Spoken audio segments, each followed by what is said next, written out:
بسم الله الرحمن الرحیم. بخش دوم.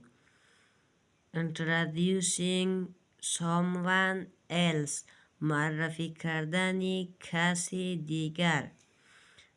Introducing.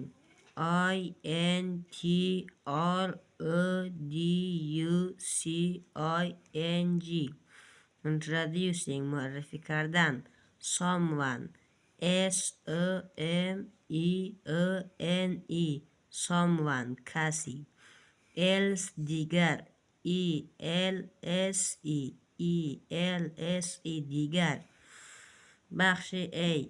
Listen and practice. بخوانید و تمرین کنید. Listen. LISTEN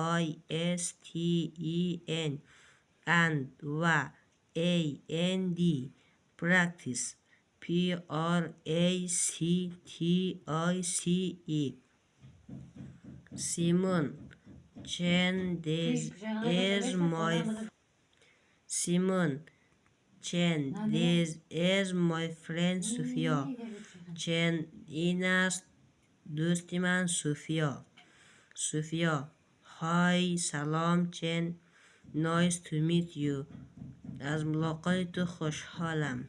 چن. Nice to meet you too, سوفیا. من همچنان از ملاقات تو خوشحالم سوفیا.